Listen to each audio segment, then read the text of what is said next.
Hi friends, welcome back to my channel. నేను మీ సాయి ప్రసన్నని. ఈరోజు మన ఛానల్లో కార్తీక పురాణం 28వ అధ్యాయం గురించి తెలుసుకుందామండి. అంతకంటే ముందుగా మన ఛానల్ని ఎవరైనా ఫస్ట్ టైం చూస్తున్నట్లయితే ప్లీజ్ సబ్స్క్రైబ్ చేసుకోండి. ఓం కార్తీక దామోదరాయ నమః. ఇది శ్రీ స్కాంద పురాణ అంతర్గత కార్తీక మహత్యమందలి 28వ అధ్యాయ ప్రారంభ. సుదర్శన స్తోత్రం. అంబరీషుడు చక్రాన్ని చూసి విష్ణు భగవానునకు, ప్రియమైన ఓ సుదర్శనమా, ఆగు ఆగు, నేను నీకు నమస్కరిస్తాను.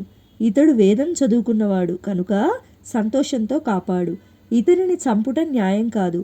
చంపటం తప్పదని నీవు అనుకునేటట్లయితే ఇతని ప్రాణాలు బదులు నా ప్రాణాలు ఇస్తాను.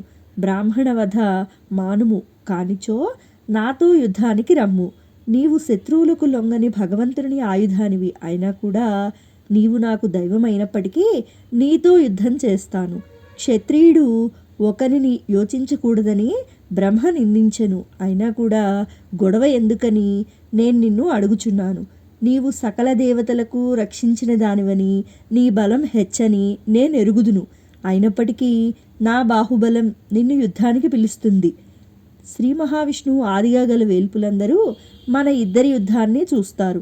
నేను నిన్ను కిందకి తోసిన వెంటనే మునీంద్రుణ్ణి వదులుతావు.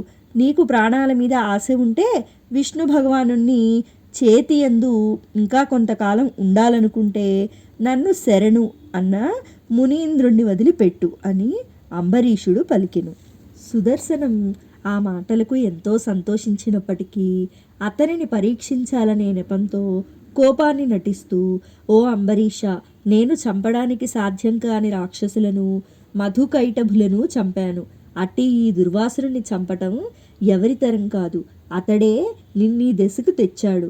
నేను బ్రహ్మ శంకరుల తేజస్సు ధరించాను. ఇతరులు నన్ను కన్నెత్తి చూడలేరు. బ్రహ్మ రుద్ర తేజాలను మించిన నన్ను, క్షాత్ర తేజం కలిగిన నీవు నన్నేమీ చేయలేవు. భగవంతుడైన పగవారితో సంధి చేసుకోవటం మంచిది. నీవు మూర్ఘత్వంతో మంచి చెడల ఆలోచింపక యుద్ధానికి సమకట్టావు. నీవు హరుభక్తుడవని నీవన్న మాటలకు ఇంతవరకు సహించాను. అనవసరంగా ప్రాణాలు పోగొట్టుకోవడం మంచిది కాదు అన్నాడు. ఆ మాటలు విన్న అంబరీషుడు కోపంతో, సుదర్శనమా, నా దేవుని సమాధానమని ఇంతవరకు నిన్ను వేడుకొన్నాను. లేకపోతే నా బాణాలతో ఎప్పుడో నిన్ను ముక్కలు ముక్కలు చేసి ఉండేవాడిని. క్షత్రియుల ధర్మం ఏమిటో తెలుసుకోకుండా మాట్లాడుతున్నావు. శరణన్న వారిని విడిచిపెట్టడం మా వంశంలో లేదు. బ్రాహ్మణుల మీద, గోవుల మీద, స్త్రీల మీద ఇంతవరకు నేను బాణం ప్రయోగించలేదు. నీవు నాకు దైవంతో సమానం. అందుచేత ఇంతవరకు సహించాను.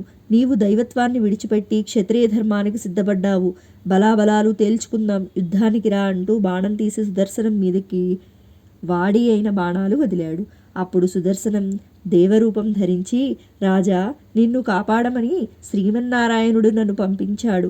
నిన్ను శరణొచ్చిన ఆ మునిని విడిచిపెడుతున్నాను అంటూ కాళ్ల మీద పడ్డారు.